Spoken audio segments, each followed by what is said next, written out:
2015! A year full of fucking great games, tons of fucking awesomeness, and I played most of them. Only a couple of games I haven't played yet, but I don't think that will be my game of the year, so I think I can confidently make this video to announce what I think is my game of the year, alright? I played a shitload of games, and now I'm gonna fucking start mentioning some games I played this year that I thought was glorious, and that I will pick from, alright? So let's get started.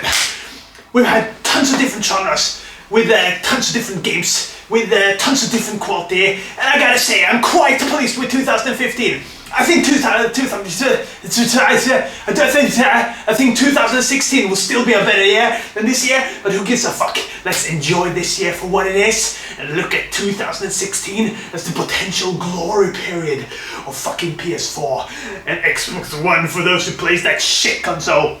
So, this year we got Tales of Systeria. When I played this game I thought, this might be a contender for Game of the Year.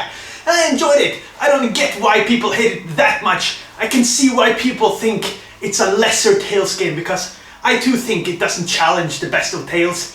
And normally when a Tales game comes, I expect it to fucking blow everything out of the water. This is quite a tiny tale, but it's still a great game. I think it's a good game. It was a contender for a while. I don't think it's anymore. After thinking about it for a long time, this game is out of the loop. Still a great game. You should play it. Don't listen to the fucking complaining pieces of shit, right? Next game, Batman Arkham Knight. It's a necessary sequel. It has some great new features like the Batmobile. I love that shit. I like driving. Why can't I crush them and make blood splat everywhere? No, because Batman doesn't kill. Batman is a nice guy. He doesn't slit throats. Let me slit some fucking throats. What's wrong with that? Let me make the blood flow on the streets. That's fun. That's fucking fun. So at the end of the day, I thought the story here was okay. It was decent. The gameplay, magnificent, glorious, but done to death. This doesn't win the Game of the Year. I'm sorry, this doesn't win. This is out of the fucking loop. Great game. You should still play it, because Batman is always good. I hope they don't make any more sequels, but it's still a good game. Let's move on, shall we?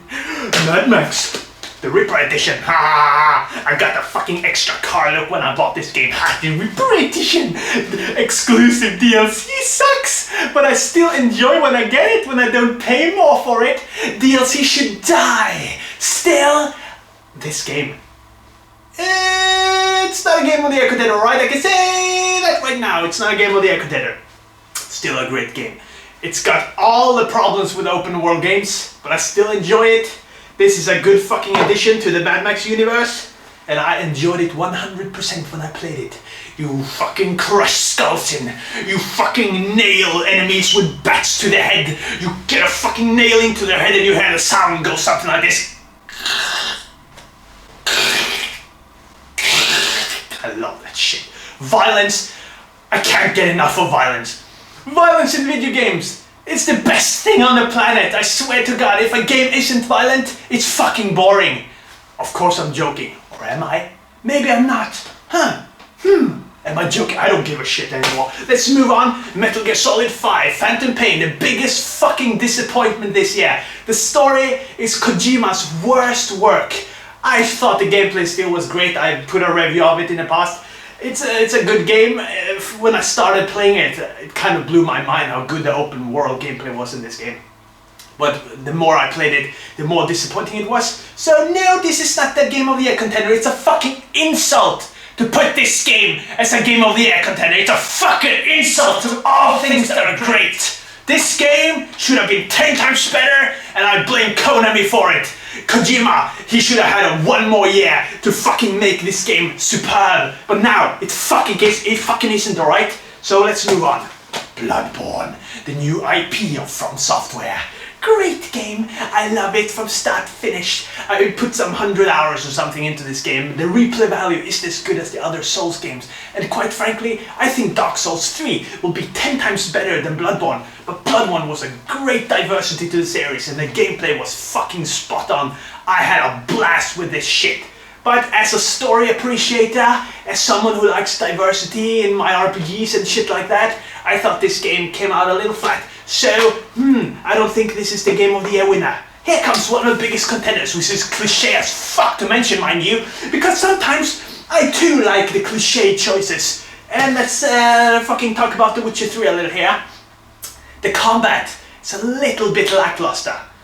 But when you play the game, when you immerse yourself with the character Geralt, and you experience the world, and you get some great fucking dialogue, you get some fucking awesome quests, and you follow Ciri, and then you follow Ciri, and then you follow Ciri. Too much following Ciri. Still, I love this game from start to finish. My emotions weren't quite as up there as I want a game of the year to be. And let's face it, but this is a great fucking game, man. Can't deny that. Does it deserve all the fucking credit it's getting? Like being a fucking best game of all time? Shit, no, it's fucking not, okay? It's not fucking even close. Still a great game. And one fucking game almost no one will play this year because, first of all, it doesn't get a physical release. Second of all, they haven't advertised it properly. Third of all, it's a 3-year-old game that never came to the West. It's Yakuza 5. And that game is the game I'm playing right now. And when I started playing that game, I was like, holy shit, I think I found my game of the year. Because it's glorious fucking Melicom, it's the king of beat 'em ups. I tell you right now, the storytelling, the cutscenes, everything. 10 out of fucking 10 in quality. But at the halfway point in the story, which I just passed, you spend a good 10 hours helping a girl become a pop idol. A pop fucking idol. You don't put a pop idol in front of YouTube Shredstar and then I'll go, game of the year. Not even possible. The rest of the game can be the best game of this year. Still, that 10 hour with pop idol shit can never make that game of the year. So it's out of the loop. Here is my second choice for game of the year. Here's my second option, along with Witcher 3. Transformers Devastation. This is the only game this year I can't speak negatively about. I mean truly negatively. Every game has some negative point that you wish were a little better. I wish this game had more areas. But the areas I'm in, I fucking enjoy every second of it. The combat, fucking insane good combat. The characters, you know the Transformers characters are fucking glorious. Unique as shit. The story, the fairy taxes, everything about this game is positive. This game, when I think about it, my mind wants to give The Witcher 3 the game of the year, but my heart is going in the Devastation direction. So the question is, do people follow their minds or their hearts? Do you follow your mind or do you follow your heart? I gotta follow my heart, man. Transform fucking Devastation, man. The most metal game of all time. You gotta play this shit right now, man. This game is glorious. The best game this year.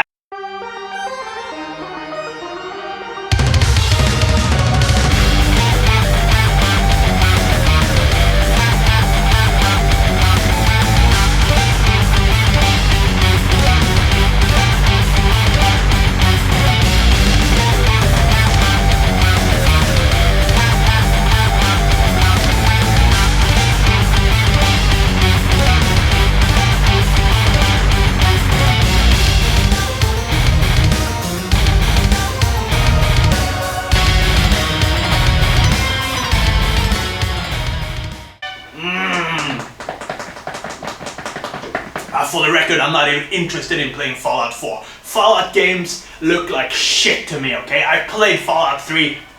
Huge disappointment, my friends. Huge disappointment. What is your game of the year? Tell me your game of the year. Let me guess. The Witcher 3. Let me guess. Fallout 4. Oh, let me guess. Witcher 3. Oh, let me guess. Fallout 4.